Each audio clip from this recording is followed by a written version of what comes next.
Well, hello, Professor Dusa McDuff. Welcome to and congratulations on your honorary doctorate from the University of Warwick. You were born in London and grew up in Scotland, where your father was a professor of genetics and your mother was an architect.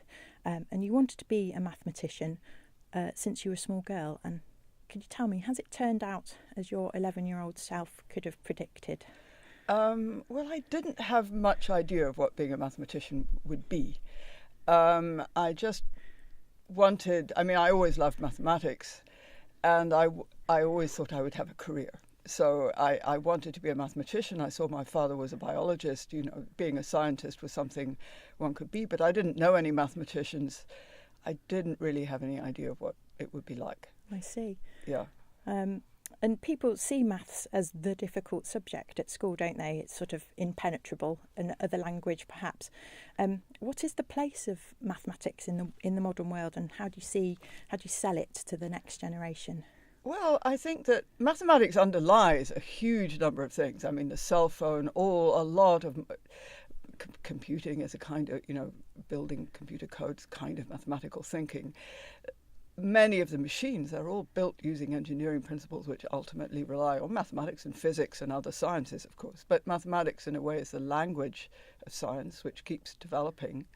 I don't think everybody needs to speak that language. There are many ways of contributing to the modern world and the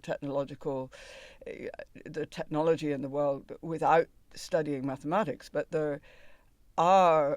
there's definitely mathematics is a language that has a lot to say, and to some people it comes much more naturally. I think everybody should have some facility with it. Yeah. You need to have some understanding because so much information is presented by means of figures or percentages or statistics or something. I think just to be literate, you need to understand something. Yes. And it seems impenetrable at school often because people are just frightened by it and it's not necessarily well taught. And in the States, for example, a lot of people become elementary school teachers precisely because they hate mathematics or they have never quite understood it and they're frightened of it.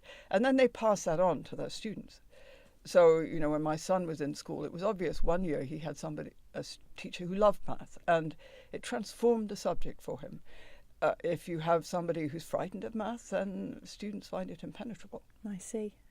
So teaching would be really important. Teaching is terribly important, and especially in the elementary grades, I think, where people's attitudes are set. And it certainly used to be, probably still is, okay to say, I don't understand mathematics at all.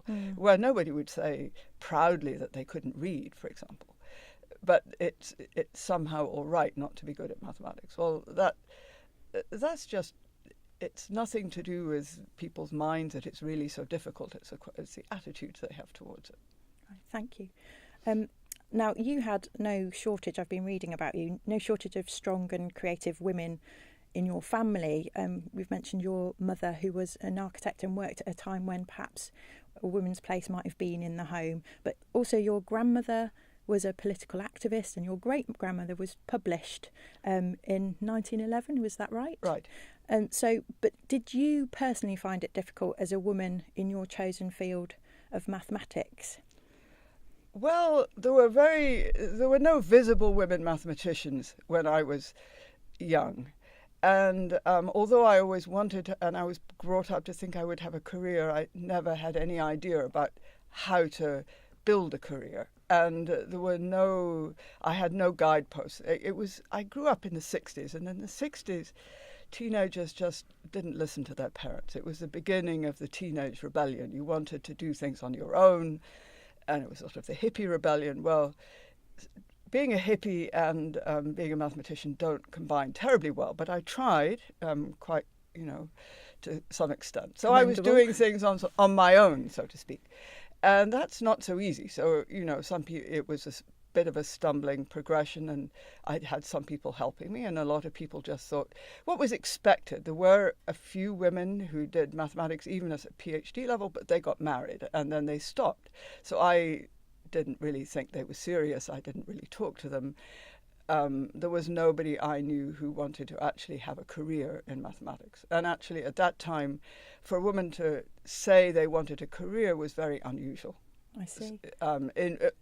in the group of people I knew.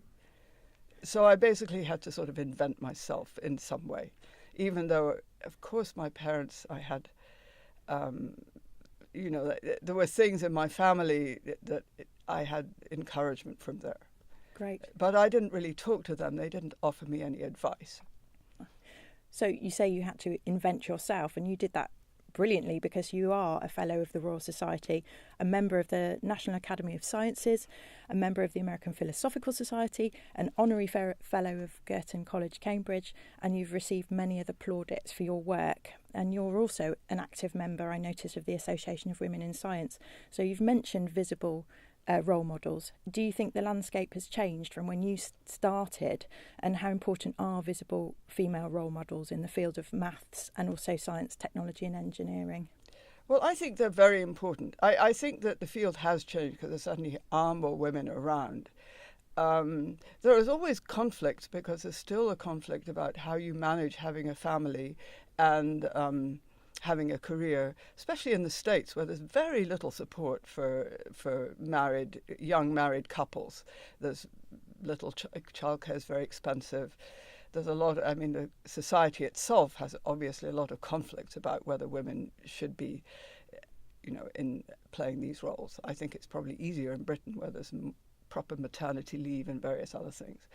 But I think role models, because there's still an attitude that women just don't quite cut it, and people are trying to have role models. So that's partly why I've got all these honours, because I've sort of done well enough that people want then to recognise some women to have some role models. So that sort of helped having, so that's one of the reasons I have all these honours. And I think it does help other people to see that there are role models.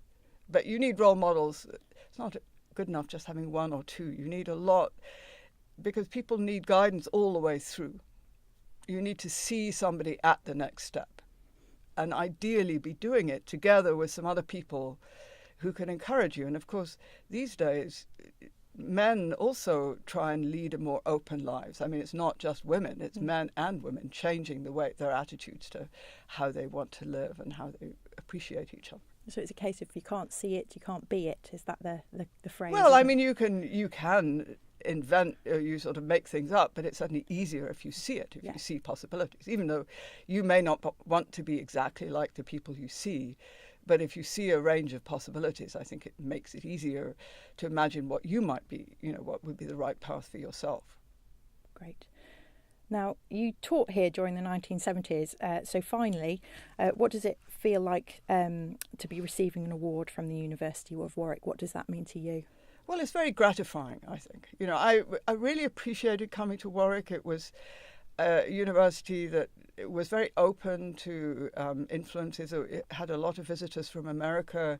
When I was here as a faculty member, I went to Geneva quite a bit, and made collaborations with people outside just my immediate colleagues, and that I appreciated a lot. And of course, Warwick has grown and developed a lot since then. Great. Well, Professor Dusa McDuff, thank you very much for your time. You're welcome.